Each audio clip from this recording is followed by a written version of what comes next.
Hello दोस्तों, current affairs के इस सीरीज में आपका स्वागत है। आज दिनांक 11 अगस्त 2024 है और आज हम लोग कुछ वैसे घटनाओं के बारे में चर्चा करेंगे जो पिछले दिनों घटी है और आने वाले किसी भी एग्जाम में करंट अफेयर्स के दृष्टिकोण से इम्पोर्टेंट हो सकते हैं। तो आशा करूँगा कि आप वीडियो को पूरा देखिएगा तथा अगर वीडियो पसंद आए तो आप इस चैनल को सब्सक्राइब और इस वीडियो को लाइक और शेयर जरूर कीजिएगा। तो चलिए शुरू करते हैं आज के इस सेशन को। आज के इस सेशन का सबसे पहला क्वेश्चन है, राष्ट्रपति द्रौपदी मुर्मू ने किस देश में अंतर्राष्ट्रीय शिक्षा सम्मेलन को संबोधित किया है? इसका सही उत्तर होगा न्यूजीलैंड। राष्ट्रपति द्रौपदी मुर्मू ने न्यूजीलैंड में अंतर्राष्ट्रीय शिक्षा सम्मेलन को संबोधित किया है। इस सम्मेलन में शिक्षा के क्षेत्र में नवीनतम प्रौद्योगिकी, अनुसंधान और वैश्विक शिक्षा के रुझानों पर चर्चा की गई। राष्ट्रपति ने अपने संबोधन में भारत के शिक्षा क्षेत्र में हो रहे सुधारों और नई शिक्षा नीति के उपलब्धियों पर प्रकाश डाला। उनका संबोधन भारत और न्यूजीलैंड के बीच शैक्षिक सहयोग को और मजबूत करेगा। क्वेश्चन नंबर 2, सुंग दावो कौन थे जिनका हाल ही में निधन हो गया है? इसका सही उत्तर होगा वे एक चाइनीज अमेरिकी वैज्ञानिक थे। सुंग दावो ली का निधन 4 अगस्त 2023 को 96 वर्ष की आयु में हुआ। सुंग दावो ली एक प्रसिद्ध चीनी अमेरिकी वैज्ञानिक थे जिन्हें भौतिक के क्षेत्र में उनके योगदान के लिए जाना जाता है। वे 1957 में भौतिकी में नोबेल पुरस्कार प्राप्त करने वाले सबसे कम उम्र के वैज्ञानिकों में से एक थे। उन्होंने ये पुरस्कार अपने सहयोगी चैनलिंग यांग के साथ साझा किया। उनका प्रमुख कार्य समरूपता और संरक्षित मात्राओं के सिद्धांतों पर आधारित था, जिसमें उन्होंने बताया कि कमजोर परमाणु बल समरूपता का पालन नहीं करते हैं। ये खोज भौतिकी के क्षेत्र में एक महत्वपूर्ण मील का पत्थर मानी जाती है। क्वेश्चन नंबर 3, किस राज्य सरकार ने स्थानीय निकाय चुनाव लड़ने वाले व्यक्तियों के लिए 2 बच्चों की नीति समाप्त कर दी है? इसका सही उत्तर होगा आंध्र प्रदेश। आंध्र प्रदेश सरकार ने हाल ही में स्थानीय निकाय चुनाव लड़ने वाले व्यक्तियों के लिए 2 बच्चों की नीति समाप्त कर दी है। इस नीति के तहत पहले स्थानीय चुनाव लड़ने वाले उम्मीदवारों के लिए 2 से अधिक बच्चे नहीं होने का प्रावधान था, लेकिन अब इस प्रावधान को हटाकर सभी को चुनाव लड़ने की अनुमति दी गई है। इसका उद्देश्य अधिक से अधिक लोगों को चुनावी प्रक्रिया में भाग लेने के लिए प्रोत्साहित करना है। क्वेश्चन नंबर 4, हाल ही में किसे डीबीएस ग्रुप की पहली महिला सीईओ नियुक्त की गई? इसका सही उत्तर होगा टैन सू सान। हाल ही में टैन सुसान को डीबीएस ग्रुप की पहली महिला सीईओ नियुक्त किया गया है। टैन सुसान ने बैंकिंग और वित्तीय सेवाओं के क्षेत्र में कई वर्षों तक महत्वपूर्ण भूमिका निभाई है और उनकी नियुक्ति से डीबीएस ग्रुप में नेतृत्व का एक नया अध्याय शुरू हो गया है। डीबीएस ग्रुप एक प्रमुख अंतर्राष्ट्रीय बैंकिंग संस्थान है जिसका मुख्यालय सिंगापुर में स्थित है। उनकी नियुक्ति बैंकिंग उद्योग में महिलाओं की बढ़ती भूमिका और उनकी नेतृत्व की क्षमता को दर्शाती है। क्वेश्चन नंबर 5, किसने पुडुचेरी के उपराज्यपाल के रूप में शपथ ली है? इसका सही उत्तर होगा के कैलाशनाथन।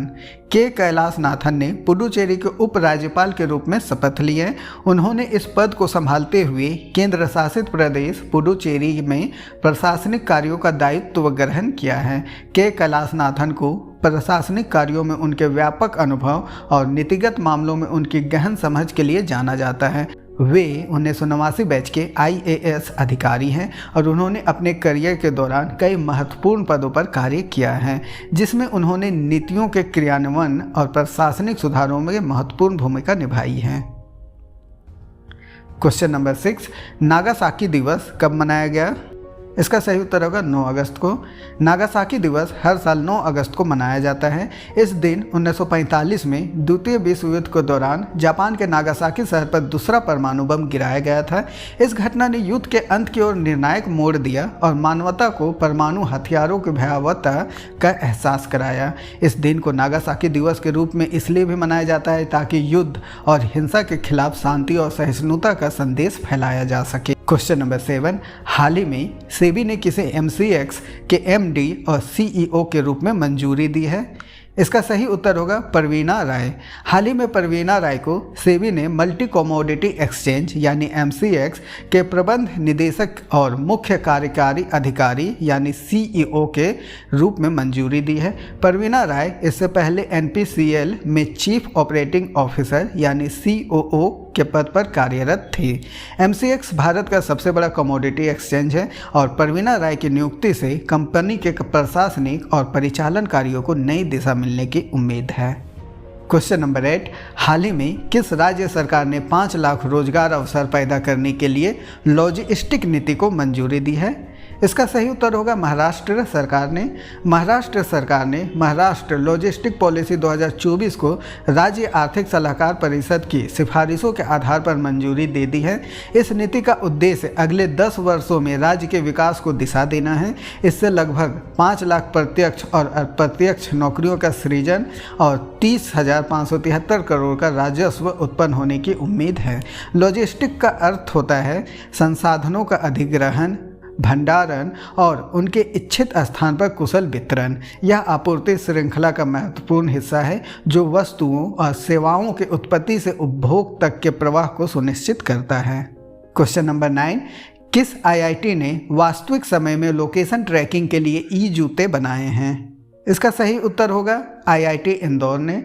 IIT इंदौर ने हाल ही में वास्तविक समय में लोकेशन ट्रैकिंग के लिए ई-जूते विकसित किए हैं। ये ई-जूते इंटेलिजेंट सेंसर और GPS टेक्नोलॉजी का उपयोग करके व्यक्ति की लोकेशन को ट्रैक कर सकते हैं।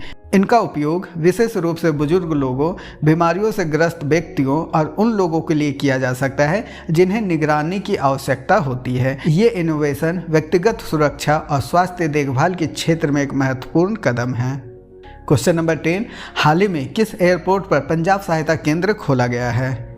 इसका सही उत्तर होगा दिल्ली एयरपोर्ट में। दिल्ली एयरपोर्ट पर हाल ही में पंजाब सहायता केंद्र खोला गया है। यह केंद्र पंजाब से आने जाने वाले यात्रियों को विभिन्न प्रकार की सहायता प्रदान करेगी, जैसे कि ट्रांसपोर्टेशन, चिकित्सा सहायता और अन्य महत्वपूर्ण सेवाएं। इसका उद्देश्य पंजाब के यात्रियों को बेहतर सुविधाएं और समर्थन प्रदान करना है, खासकर उन्हें जो दिल्ली एयरपोर्ट पर पहली बार आ रहे होते हैं। धन्यवाद दोस्तों। अगर ये सीरीज आपको समझ में आ रही है और पसंद आ रही है तो इस चैनल को लाइक और शेयर और सब्सक्राइब जरूर करें। एक बार फिर से धन्यवाद।